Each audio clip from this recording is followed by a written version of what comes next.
Listo. Buenos días, hermanitas. Capítulo 8 y Adi nos va a compartir su repaso. Así es.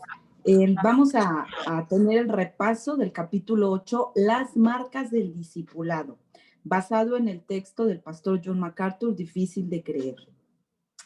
Bueno, este capítulo empieza con una narración que nos motiva muchísimo a seguir el servicio al Señor, porque habla de Enrique Martín, un misionero que después de vivir una larga vida y difícil de servicio cristiano en la India, Dios pone en su corazón traducir el Nuevo Testamento y los Salmos en Persia, ¿verdad?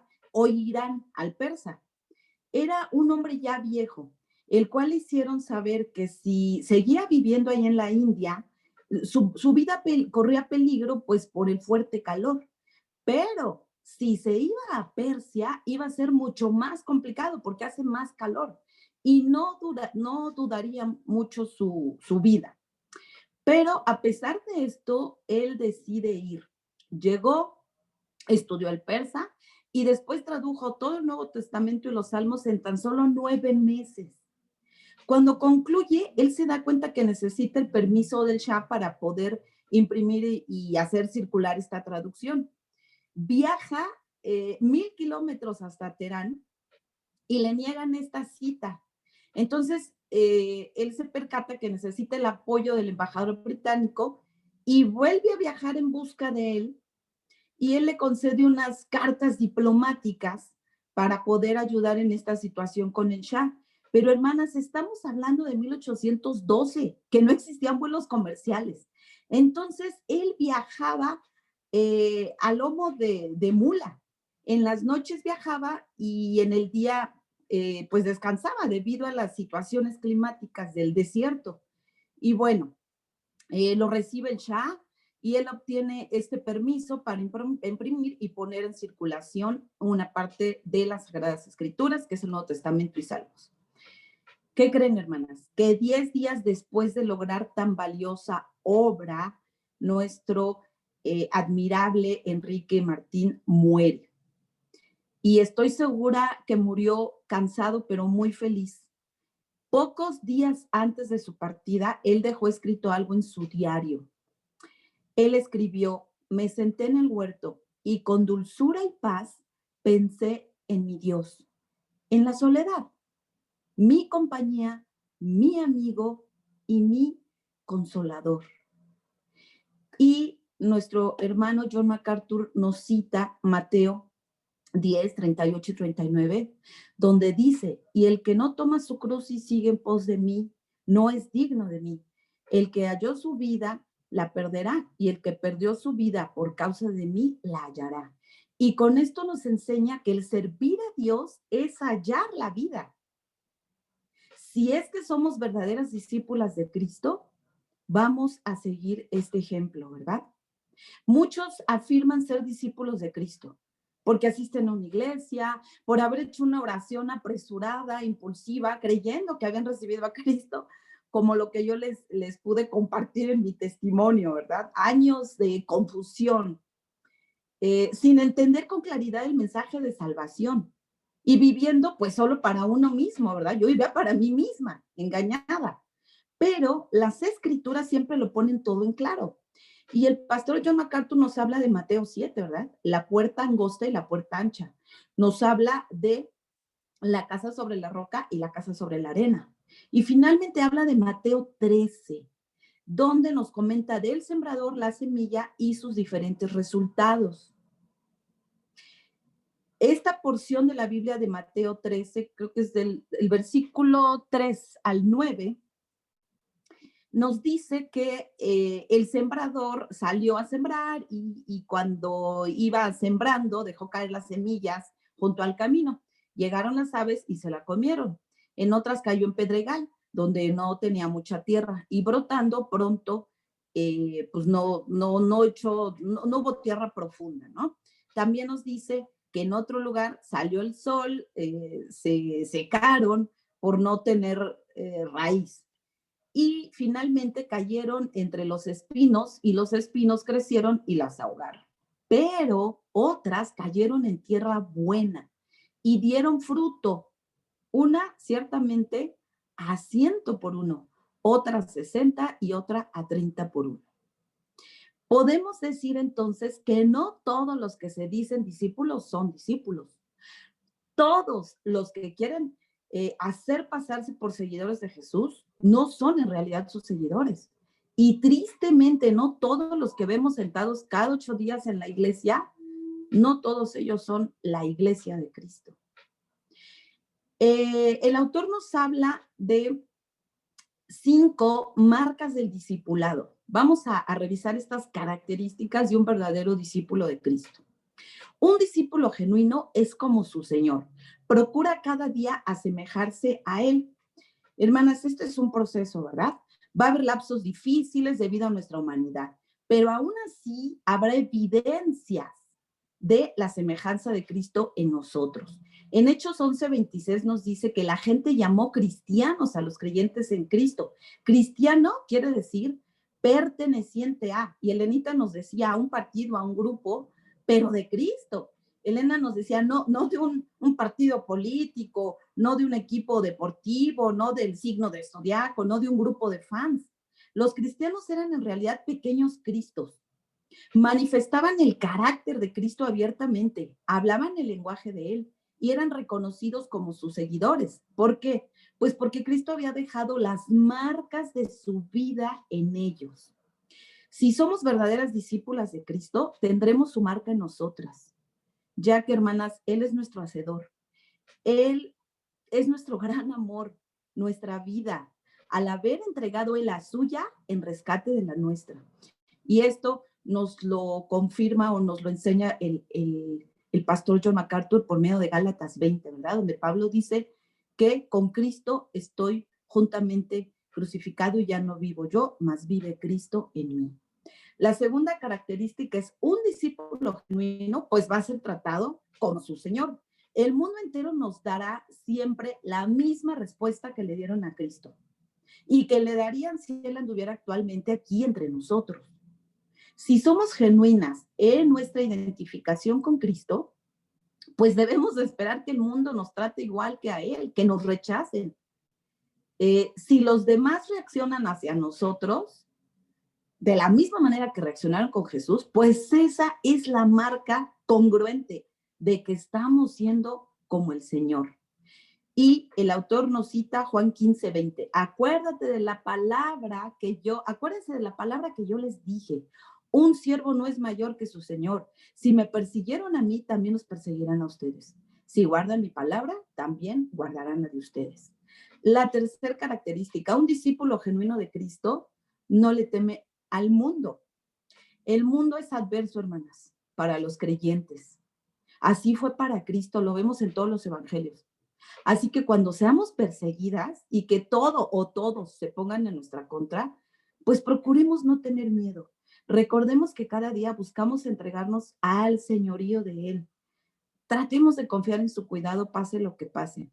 Incluso nos habla de hostilidad el pastor John MacArthur, de mucha hostilidad para Cristo en la época que Él vivió y ahora la hay para nosotros como creyentes, ¿no? Él nos comenta que somos descartados todo el tiempo, que no nos quieren, que somos rechazados. Si todas y cada una de nuestros cabellos están contados, dice la Biblia, y ningún gorrioncito cae a tierra fuera de la voluntad de Dios, dijo Cristo, ¿no valemos más nosotras que muchos pajaritos? En Mateo 10:28 dice, y no temáis a los que matan el cuerpo, pero no pueden matar el alma. Más bien temed a aquel que puede hacer perecer tanto el alma como el cuerpo en el infierno.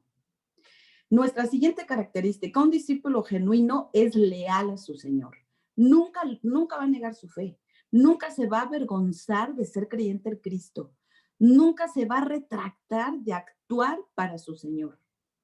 Antes que para los demás o para actuar para sí mismo, va a tratar de actuar para el Señor, sin importar las circunstancias, ¿verdad?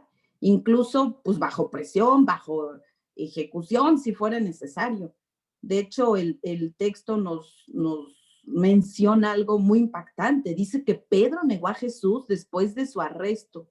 Sin embargo, una vez que el Espíritu Santo vino a vivir en él, nunca volvió a ser desleal. De hecho, murió por ser leal a Cristo y murió crucificado de cabeza abajo, como él lo pidió, porque dijo que él era indigno de ser crucificado como su Señor. En Mateo 10:32 dice, cualquiera pues que me confesare delante de los hombres, le confesaré yo también delante de mi Padre. Nuestra última característica, un discípulo genuino actúa radicalmente, estando dispuesto a dejar lo que más amamos, hermana, nuestra familia, nuestra propia familia. El Señor nos dice, yo causo divisiones, obligo a la gente a tomar decisiones que los separan de los demás, aún de quienes más aman. Por eso no traigo paz, sino conflicto. Jesús citó Miqueas 7:6, casi al pie de la letra, en Mateo 10:34. El Antiguo Testamento veía al Mesías como el príncipe de paz, lo vemos en Isaías 9:6, pero también dejaba ver el potencial de división en su venida, porque algunos lo iban a aceptar fielmente y otros no. Incluso de la misma familia, ¿sí? Unos lo iban a rechazar y otros no. Es una paradoja, nos dice el texto. En un sentido, el Señor ha traído paz a quienes hemos depositado nuestra fe en Él. Eso lo vemos en Juan 14:27. Pero en otro sentido, va a haber guerra en tu vida, si en verdad has creído en Él y si lo sigues a pesar de los demás, de tu familia, de quien más amas. Si somos verdaderas discípulas de Cristo, tendremos claro que debe haber en nosotras una sincera disposición de dejar a nuestra familia, hermana, si fuera necesario. A pesar de tratarse de algo tan radical en contra de nuestros profundos anhelos, dice el texto, ¿verdad? De que es natural, dice que ese sentimiento de amor y de entrega a nuestra familia es natural, pero si somos del Señor, lo vamos a hacer. Y bueno, vemos aquí en Mateo 10:34, dice, no piensen que he venido a traer paz sobre la tierra. No vine a traer la paz, sino la espada. Y bueno, el texto nos marca 4 subtítulos, uno que dice la ruptura más grande. Lo que yo quise compartirles de este subtítulo es la ruptura más grande que puede haber al convertirnos en cristianos es en la familia, en nuestro amoroso refugio. Pero por lo regular, el evangelio no se recibe con paz, sino con lucha, causando ruptura y división. Negarnos a nuestra familia es una marca de autenticidad, ya que es negarnos a nosotras mismas. Y bueno, el texto nos menciona varios versículos, Juan 14:17, Romanos 5:1, Lucas 12:49, Mateo 10:35. El siguiente subtítulo es Un amor más alto. Y hermanas, nos habla de este testimonio también tan impactante de John Bonay, no sé si se pronuncia así, y Eric Liddell, que fueron discípulos genuinos que conocieron lo profundo, hondo y largo alcance del amor del Señor. Y por esto, por esta salvación que Cristo dio a sus vidas, ellos se sintieron motivados a sacrificar a sus familias y quedaron separados de ellas. Dispuesto a morir. Este subtítulo nos va a permitir que hablemos muy en serio, ¿verdad? Dice el pastor John MacArthur. Vamos a hablar muy en serio respecto a quién es cristiano de verdad. ¿Por qué? Porque la negación total de uno mismo es lo que lo va a demostrar al ser discípulos de Cristo y hasta la muerte. Dice, aquí ya no va a ser bueno ni la familia, va a ser nuestra propia vida. En Lucas 9:23 y 24, cuando Jesús dijo a sus oyentes que tomaran su cruz, significa solo una cosa: estar dispuesto a enfrentar la posibilidad de la muerte por amor al Señor, ya que no debe haber valor que nos aleje de Él. Y el último subtítulo dice el gozo de creer. El verdadero discípulo, nos comentaba, no solo sufre, también vive el gozo inmerecido de que seamos los que determinamos el destino del mundo al traer la espada que separa a un lado los inconversos, y al otro lado nosotros, los creyentes. O sea, cuando predicamos siendo congruentes en nuestra manera de vivir, por la gracia de Dios, algunos creen en Cristo genuinamente, se arrepienten de verdad. No todos van a rechazar el mensaje. Y bueno, eso es algo que nos alienta a nosotros, que nos da gozo como creyentes. Mateo 10:40, por un lado, dice que, pues que va a haber antagonismo, ¿verdad? Al ponernos firmes en la fe. Y por el otro, Dios nos va a usar para reconciliar consigo a estas personas. ¿Con quién? Pues con el Padre. Y bueno, hablaba aquí de algo muy hermoso, un concepto que maneja el autor, que dice que pues que somos una frágil vasija humana para salvar a otros. Y pues el autor nos hace una invitación a ser constructores de puentes al final del capítulo.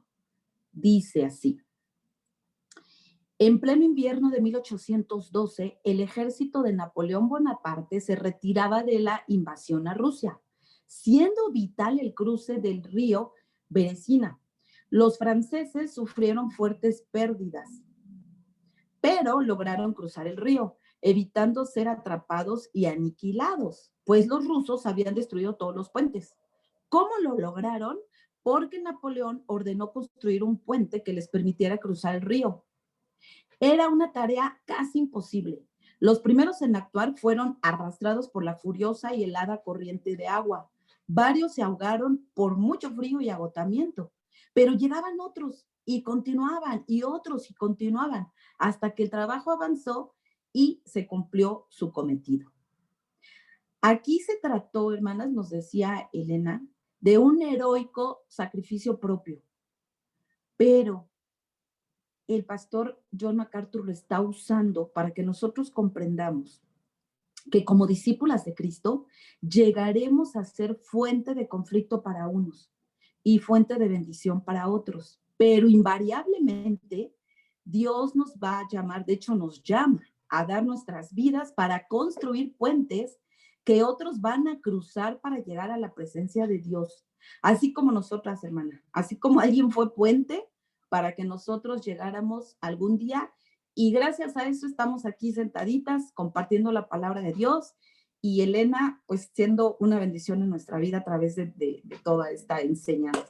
Que Dios les bendiga. Gracias. Para mí, este capítulo es uno de los más importantes del libro para examinarnos, como dice en 2 de Corintios 13:5. Debemos de examinarnos para ver si estamos en la fe. Creo que haríamos bien en leer este capítulo y examinarnos cada una aparte con Dios. ¿Qué marcas tengo? ¿En qué tengo que trabajar? ¿Temo al mundo? ¿Temo compartir a Jesús con la familia, con mis hijos, con mis vecinos, con los primos? Es muy bueno hacer un repaso de este capítulo.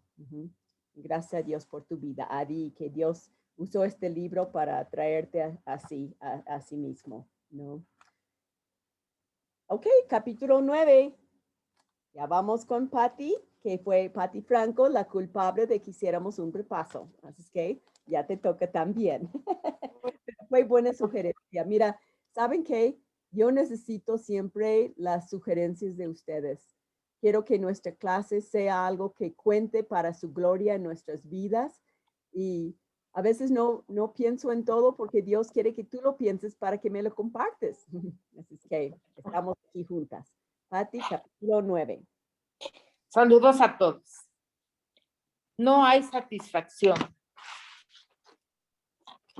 La mayoría de la gente en este mundo está insatisfecha, ya sea en su trabajo, en su matrimonio, en su propia vida, en todas sus relaciones está tronada. Y John MacArthur, en un sermón que escuché, dijo que esta generación es la que ha tenido de todo y para todo, pero ha sido la más perseguida, la más triste y la más buscada por Satanás, y siempre están de malas, siempre están de malas. Y también vemos que sin Cristo es imposible. Tengamos salud o no, dinero o no, siempre la gente va a estar terrible. Por eso es muy necesario que divulguemos y sepamos muy bien el plan de salvación, pero sobre todo que la vivamos en nosotros, ¿verdad? Eso es, pues, básico. No nomás memorizar, es estudiar, obedecer, orar para que Dios abra los corazones de las gentes, porque tienen sus oídos, pero cerrados, cerradísimos. Bueno, los teníamos muy cerrados, ¿verdad? Y a veces se nos vuelven a cerrar o se llenan de cerilla, que es el pecado, y necesitamos, pues, volver a la palabra. Aquí también nos dice en este capítulo que en el Antiguo Testamento hablaron que iba a venir un Mesías.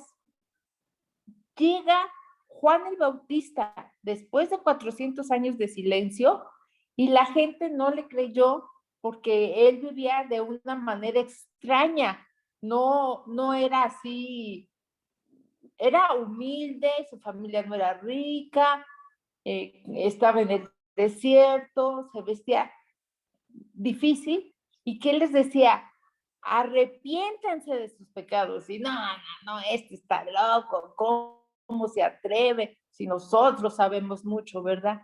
Y después llega Jesús, que él hace lo contrario, que dice que bebía y comía, no que bebía de que se emborrachaba, sino era una mezcla de la uva fresquecita y comía con toda la gente, porque él vino a salvar a los enfermos, a los pecadores, y también lo rechazaron y estaban enojados porque decían, Juan el Bautista de un modo y Jesús de otro. Total, nunca creían en Jesús, en que se necesita un verdadero arrepentimiento. No creyeron en Juan el Bautista y tampoco creyeron en Jesús, el cual murió en la cruz por nosotros, sin haber cometido ningún pecado, ni se halló engaño en su boca. Y su vida fue diferente y fue de morir, pero nos cuesta tanto trabajo creer que solamente por gracia, por fe, es que nos vamos a ir al cielo y dicen, ay, no, es facilísimo eso, no te creo, hay que hacer muchas cosas. No tenemos que hacer nada, sino arrepentirnos, convertirnos a Él, entregar nuestra vida y creer en Él. Y después ya viene la santificación de que tenemos que nosotros poco a poco hacer esos cambios y ahora grandemente, porque pues el pastor MacArthur dice que pues que hay muchas señales, ¿verdad? Entonces ya no tenemos que estar tan relajaditas, sino todo lo contrario, porque a Satanás le queda muy poco tiempo y ya hemos visto cómo él ha trabajado en las iglesias, en los pastores que ahora, bueno, están terribles porque solo quieren dar sermones de satisfacción, de cantar canciones disque de alabanza, que es todo lo contrario, ¿verdad? Y también Satanás ha destruido a la familia, pero de una manera gruesísima. Ahora la mujer se separa del marido y quiere tomar el rol de que ella es la que es la buena, la que sabe, la que no necesita la cabeza de un hombre, y sabemos que no, que necesitamos una persona que nos guíe. ¿Y quién es? Pues nuestro marido, y entonces ahora las mujeres están terribles. Bueno, estamos pues terribles. Necesitamos realmente creer y decir a la gente que no es difícil, que es morir. Y eso pues empieza en casa.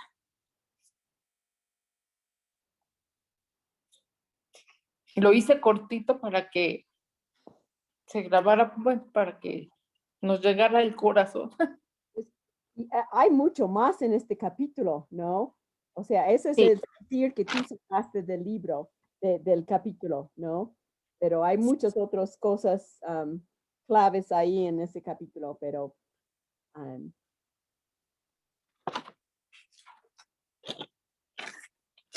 bueno, la esencia ahí está. Muy bien, ok. Vamos a ir ahora en el tiempo que nos queda. Y si hay tiempo todavía para 12:20, yo hago un repasito también de ahí. Ok. ¿Aña? Sí, Helen. Ay, sí me oigo, ¿verdad? Bueno, el capítulo 10 se llama Traidores de la Fe. Es difícil creer en el Evangelio y exige negarse a sí mismo, pero la recompensa es vida eterna con Dios en el cielo. Hay miles de personas que luego de haber oído el mensaje del Evangelio le han dado la espalda a sus esposas, a sus familias y al Señor. Y se han alejado, rechazaron el Evangelio. Una persona puede profesar a Cristo. Ay, perdón. Una persona puede profesar a Cristo y no creerlo. Y puede engañar a otros. Esto nos obliga a pensar quién es realmente cristiano y quién no. Sus corazones a la larga los denunciaron como traidores. ¿Puedes Esto lo... ser un poco más fuerte y Sí. lento? Porque recuerda que somos mayores de 60 y no captamos si estás así. Queremos entenderlo, así que un poco más fuerte y lento. Ok, gracias. Sí, es que aparte está el sonido de mi olla y creo que eso lo distorsiona más. Dice, una persona puede profesar a Cristo y no conocerlo, y puede engañar a otros. Esto no nos obliga a pensar quién es realmente cristiano. Esto nos obliga a pensar quién es realmente cristiano y quién no. Sus corazones a la larga los denunciaron como traidores. Esto no debe derrotarte, sorprenderte, ni nada. Juan 6 dice que un desertor es un traidor. Podemos consolarnos al saber que Cristo sufrió deserciones mucho más aflictivas. Filipenses 2:20 dice, a ninguno tengo del mismo ánimo y que tan sinceramente se interese, por vosotros. Eso también lo sufrió Pablo. Segunda de Timoteo 1:15 dice, ya sabes esto, que me abandonaron todos los que están en Asia, de los cuales son Figelio y Hermógenes. ¿Quién hizo Jesús y qué hizo Jesús y qué podemos aprender de su ejemplo? Todos excepto los verdaderos creyentes a lo largo lo descartarán. Si el evangelio se diluye mucho, deja de ser una amenaza para el mundo pecador. Si sigue siendo fuerte, los impenitentes y orgullosos huirán por temor y deben hacerlo. La gente abandonará el evangelio porque inicialmente los atrajo lo que tenía que atraerlos, el entusiasmo de la congregación y no el verdadero significado del mensaje. Los milagros atrajeron tanto a los discípulos verdaderos como a falsos. Jesús era el acontecimiento de toda una época y su popularidad había atraído a multitudes. Los discípulos genuinos no se sentían atraídos por el espectáculo, sino por la verdad, el poder y el carácter de su mensaje. Cuando el Señor Jesús hizo innumerables milagros, no hacía alarde ni espectáculo, sino todo lo contrario. El interés de los milagros es uno de los peligros del movimiento carismático actual. Los desertores piensan que las cosas terrenales, y quieren un reino terrenal. El Señor dijo, mi reino no es de este mundo, en Juan 18:36. ¿Cómo se puede determinar si una persona es cristiana o no? No es por oírla, observarla, porque muchas personas viven vidas morales por fuera. La manera de saber es por sus deseos. Cuando una persona anhela alabar y adorar a Dios y a Cristo, es evidencia de un corazón transformado. Un desertor busca ganancias personales, quieren satisfacer sus necesidades, buscan también la atención de otros. Los desertores espirituales no buscan ninguna relación personal con Cristo. Juan 6:36 dice: mas os he dicho que aunque me habéis visto, no me creéis. La gente no creía en Jesús, se mofaba de él y decía: ¿no es este el hijo de José, cuyo padre y madre también conocemos? ¿Cómo pues dice este, del cielo he descendido? La gente se enojó porque Jesús había hecho añicos sus esperanzas de conseguir comida gratis. A partir de ese momento, Jesús enseñó a hacer su mensaje más difícil y a ocultarles la verdad. A menudo les hablaba en parábolas. No discutía ni trataba de ganar el debate. Se alejaba su confianza en la soberanía de Dios. Juan 6:44. Ninguno puede venir a mí si el Padre que me envió no le trajere, y yo le resucitaré en el día postrero. Los desertores no tienen hambre de la realidad divina. Juan 6:45. Escrito está en los profetas, y serán todos enseñados por Dios. Así que todo aquel que oyó al Padre y aprendió de él, viene a mí. Jesús reiteró la verdad de la doctrina de la elección. Cuando el Padre escoge, el Padre enseña. Cuando el Padre enseña, muchos aprenden. Cuando ellos aprenden, son atraídos. Cuando son atraídos, vienen. Cuando vienen, Jesús los recibe. Cuando Jesús los recibe, los guarda. Y cuando los guarda, los resucitará a la vida eterna.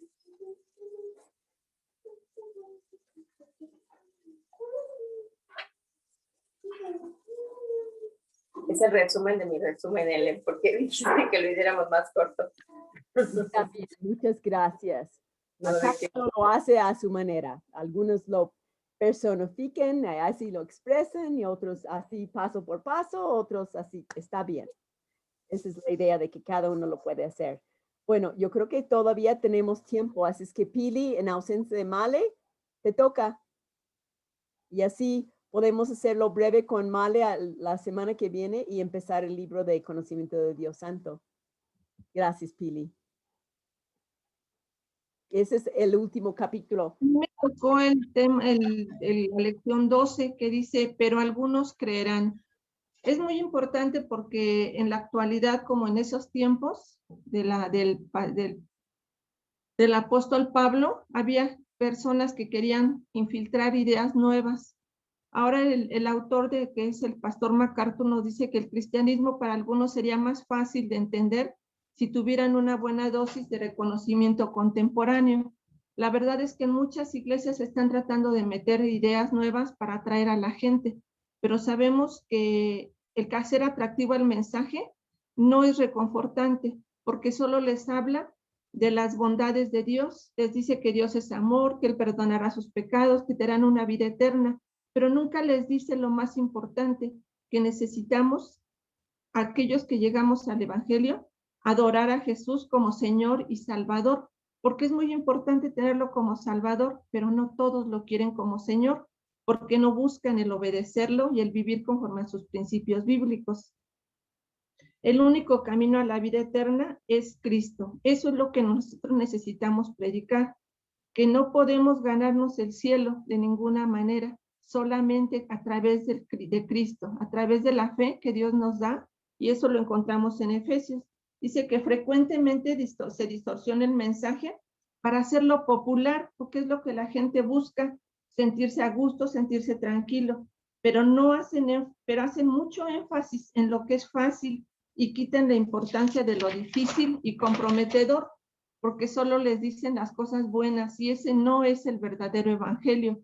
Y lo más peligroso es cuando hay algunos que se consideran evangélicos y se preguntan si la gente de veras necesita el evangelio para alcanzar la salvación. Eso es muy triste, porque nosotros, si nos consideramos evangélicos, conocemos la palabra de Dios, conocemos cuál es el plan de salvación y tenemos que decírselos tal como el Señor nos lo ordena. Y muchos se preguntan, ¿acaso no pueden ir al cielo sin el evangelio? ¿No serviría lo mismo un Dios hindú o cualquier otra religión? Y sabemos que eso es falso, porque muchas personas ahora dicen que todas las religiones llevan al cielo, pero quien verdaderamente conoce la palabra de Dios, sabemos que solamente es a través del sacrificio de Cristo por lo que podemos nosotros conocer al Señor verdadero. Y dice que los que nunca han, pero se preguntarán, bueno, ¿y qué pasa con los que nunca han escuchado el evangelio? Después en el último, uno de los temas lo vamos a ver qué pasa con esas personas que no han tenido la oportunidad. Dice, lo mejor es que todo creyente lleve el evangelio a otros, no por gusto, no porque sea, sino porque Dios nos lo ordenó. Es una ordenanza que Dios nos da, predicar el verdadero evangelio. Si Dios en su propósito soberano, eterno y electivo ha determinado llevar a la salvación a ciertas personas, Él proveerá los medios para que reciban el evangelio. Pero nosotros somos esos instrumentos para que ellos conozcan el evangelio de justicia para perdición y condenación o de misericordia para salvación y una vida eterna en la presencia del Señor. Surgiría la pregunta básica, ¿usamos nuestro propio criterio o bien obedecemos al Espíritu Santo y en las instrucciones que Dios nos ha dejado? Tenemos que estudiar y acudir al único lugar en la creación donde se revela la esencia de Dios, y ese único lugar es la Biblia, la palabra de Dios. También tenemos como segundo subtítulo el espíritu debajo de la superficie. En 1 Corintios 2:10 nos dice el apóstol Pablo que el único que nos puede enseñar las cosas más profundas de Dios es el Espíritu Santo. No hay otra forma en que nosotros le podamos conocer. ¿Por qué? Porque el Espíritu de Dios sabe todas las cosas, aún las más profundas las sabe. Nosotros sabemos que por nuestra condición finita no lo vamos a poder conocer en su totalidad, pero lo que podemos conocer de él está en la palabra de Dios y el Espíritu nos lo dará a conocer. Dice, por sí solo el hombre no puede conocer las cosas espirituales porque tenemos una naturaleza, no podemos conocer su naturaleza, su esencia, su voluntad y su salvación. Es verdad que en la creación no podemos entender mucho de él y podemos conocer de él, pero como nos dice Pablo en 1 Corintios 2:11, dice, ¿quién de los hombres sabrá las cosas del hombre, sino solamente el Espíritu de Dios? Porque precisamente su Espíritu es el que nos da esa información. Como ejemplo nos dice que por más cerca que estemos de una persona, no podemos saber sus pensamientos, no podemos su interior. Y pasa lo mismo con Dios. Si nosotros no tenemos el Espíritu Santo, no le podemos conocer a profundidad. Por eso es importante que nosotros vayamos a su palabra, que seamos verdaderos creyentes para conocerlo, pero sobre todo que prediquemos el verdadero evangelio, porque solamente el Espíritu nos lo puede revelar. Nunca podremos saber las verdades salvadoras espirituales de Dios a menos que alguien nos las revele. Usted no puede ir al cielo a menos que sepa cómo, y no puede saber cómo, excepto al leer la Biblia. Es el único lugar en donde el hombre escribió las palabras que el Espíritu Santo inspiró. Segunda de Pedro 1:21. Dice, esto es un golpe radical a quienes abogan por la teología natural, porque dicen que porque nosotros sabemos que en 1 Corintios 2:14 dice que el hombre natural no percibe las cosas del Espíritu.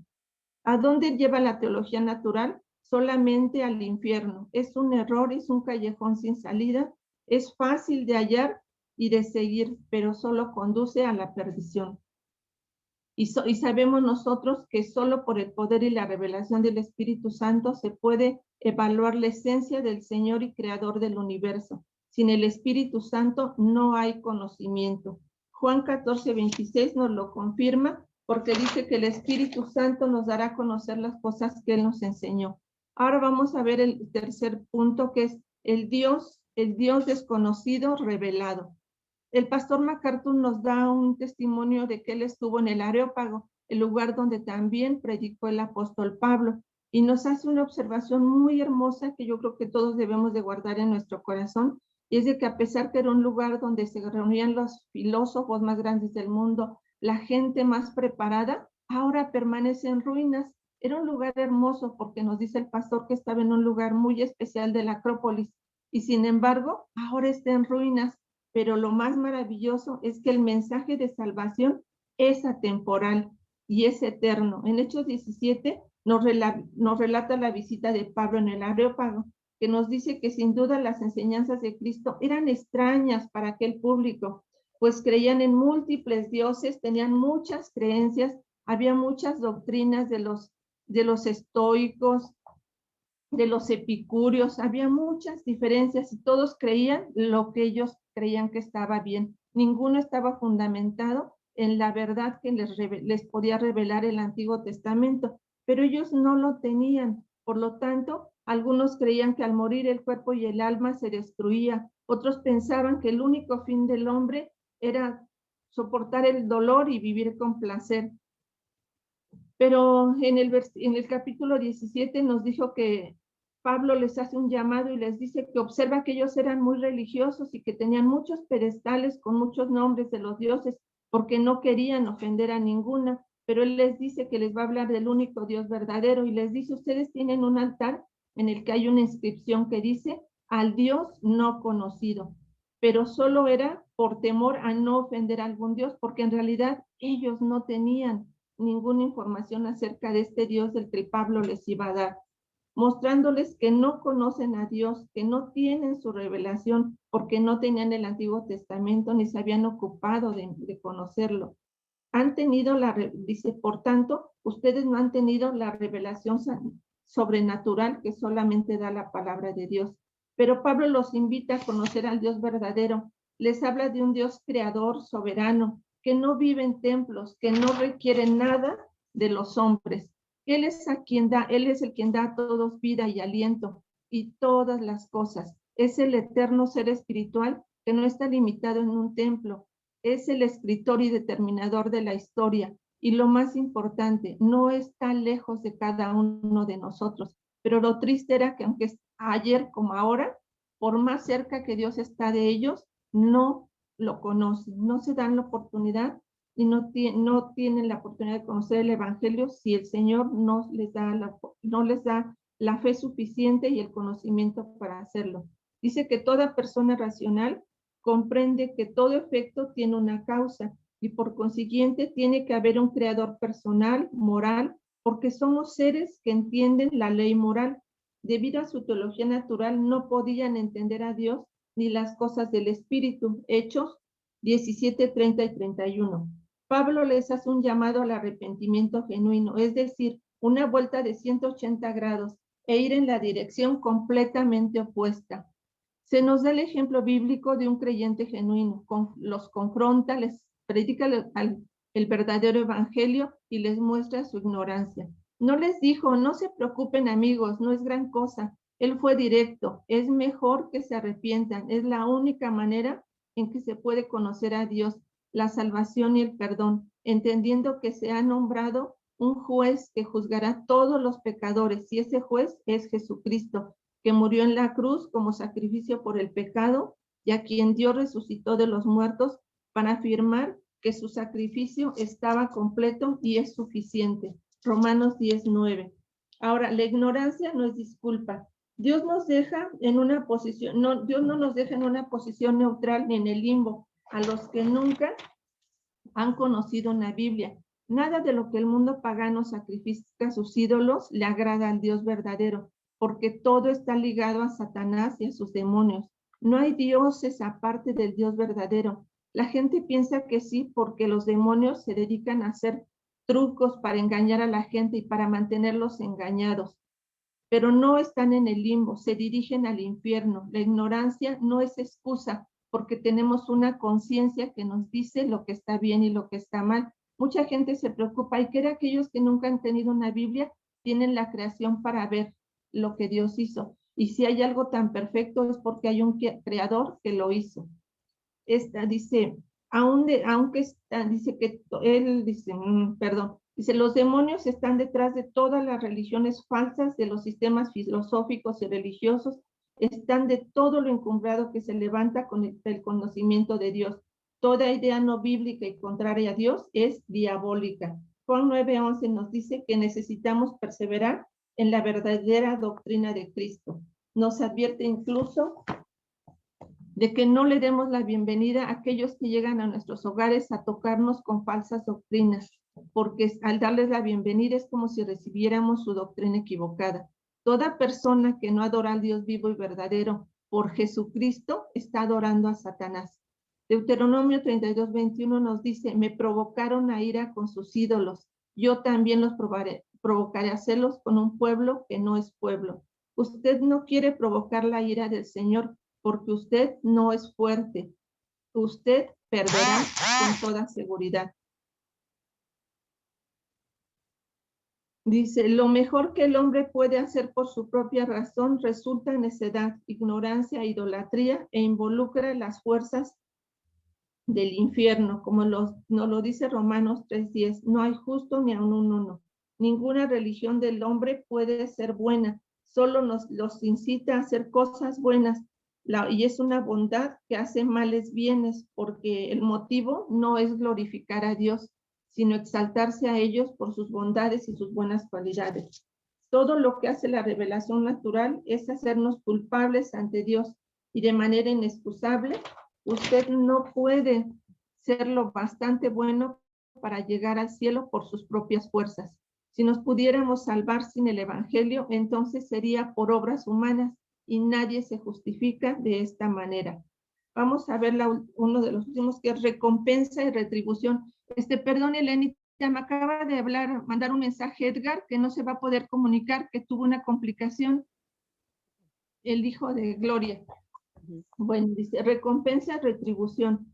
Hechos 17:31. El Señor Jesús desde el cielo Dios ha determinado que Jesús sea el juez en ese día, y Dios lo ha revelado. Es el Señor Jesús desde el cielo, junto a sus poderosos ángeles, vendrá para dar retribución a todos. ¿Qué quiere decir dar retribución? Bueno, que a través de un juicio Dios va a dar el pago o el castigo para quienes no lo conocieron, quienes no lo han reconocido como Dios, ni obedecen el evangelio de nuestro Señor Jesucristo, y su castigo será la destrucción eterna, lejos de la presencia del Señor y de la gloria de su poder. Recompensa para aquellos que han sido obedientes, que han reconocido al Señor a Jesucristo como Señor y Salvador y lo obedecen. Y la retribución será también para aquellos que lo han rechazado y que no han aceptado el verdadero evangelio y que siguen viviendo como ellas quieren. Las nociones inclusivistas dan validez a las demás religiones y dicen que todas las religiones son buenas y te pueden ayudar. La teología natural también lo dice, de que es una teología de misericordia más amplia, pero sabemos que todo esto son herejías, porque la Biblia no nos habla de este tipo de teología que permite que los hombres incluyan sus ideas y que a través de ellas se salven. Dios nos ha ordenado que alcancemos a las personas con el evangelio completo y verdadero. Dios mismo es la única fuente de conocimiento respecto a su propio ser y una relación con Él. Él, como la única fuente, debe revelarnos eso a nosotros, y lo ha hecho así por medio del Espíritu Santo. El Espíritu Santo conoce lo profundo de Dios y lo revela a los escritores que los incluyeron en las Sagradas Escrituras. Por tanto, en las palabras inspiradas de la Biblia. Y solo allí tenemos la mente de Dios y la mente de Cristo. La revelación natural es suficiente para condenar, pero no para salvar, ya que deja al hombre sin excusa, pero no sin condenación. Por último, vamos a ver por qué molestarse con la verdad. Si cuesta tanto creer en el evangelio, y si Dios escoge a los suyos, de cualquier manera, ¿para qué exponerse? Dios les concede el espíritu de su gracia para que obren en ellos. Lo puede hacer de muchas maneras, a edad temprana, y que nunca duden de la necesidad y urgencia de la salvación. Otros llegan a comprender la verdad gradualmente, o sea, a través del tiempo. Dios se les va revelando de forma pausada para que ellos lo puedan comprender y puedan aceptarse a Dios.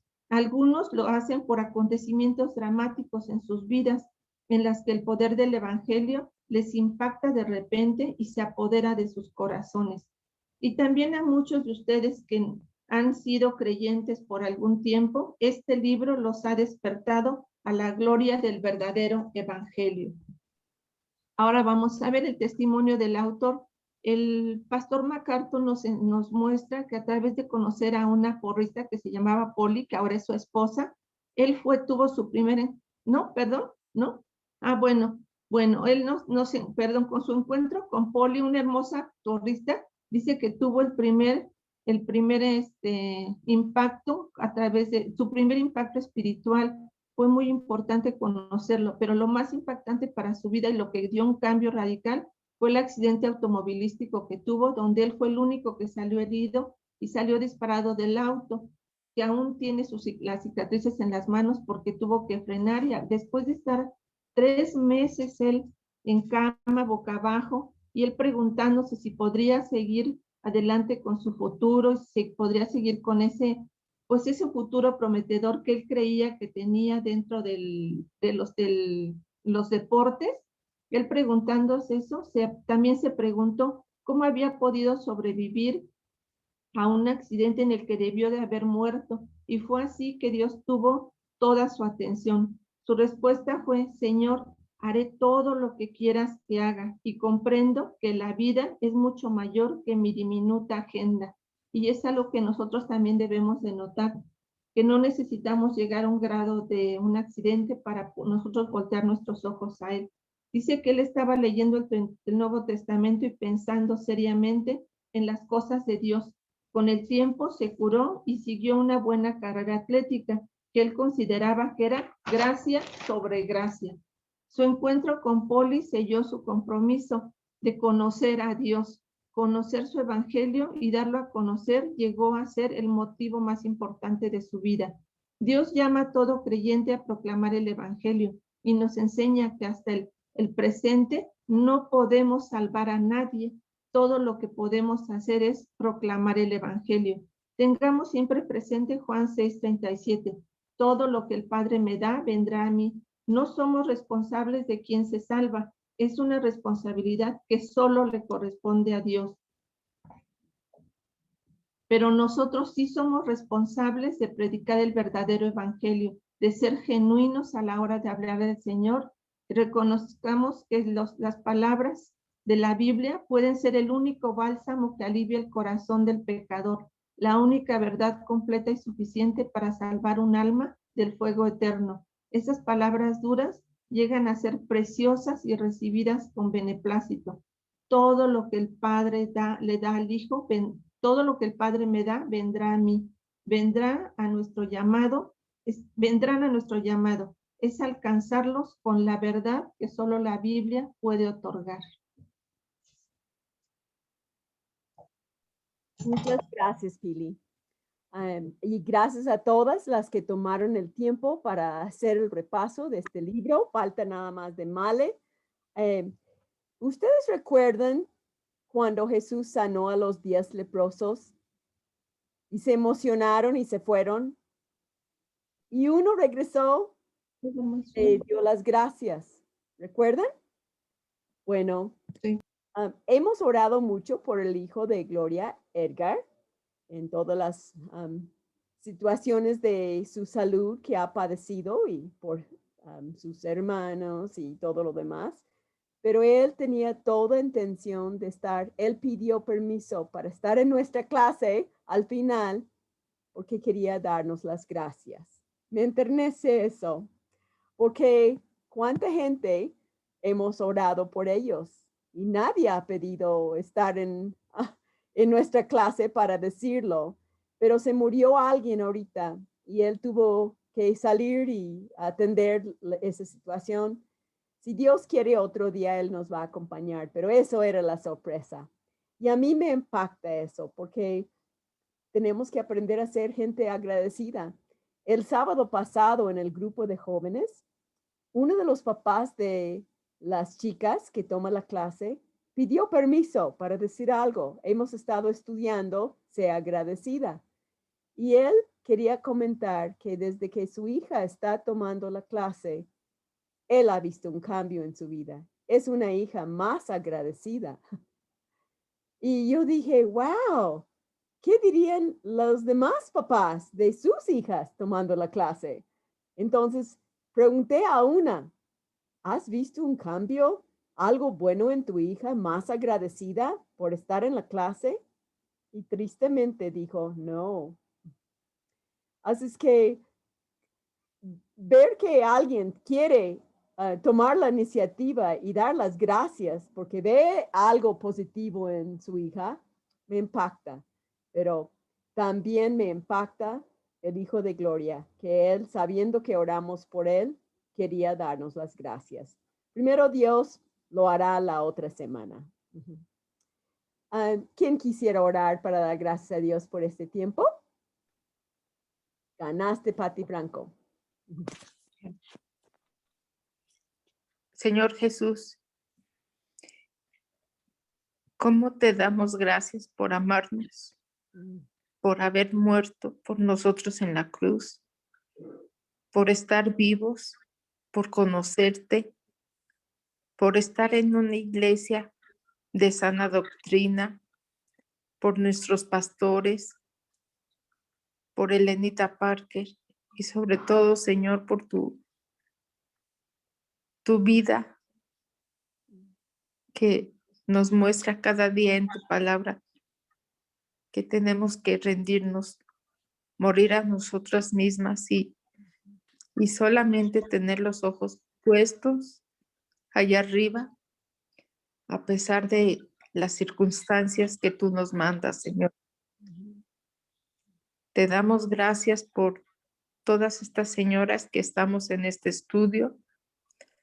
Ayúdanos a mantenernos fieles a ti, fieles a tu palabra, fieles a la enseñanza, a seguir, Señor, estudiando el plan de salvación para que lo demos correctamente y sobre todo, Señora, a cada día vivir más en santidad.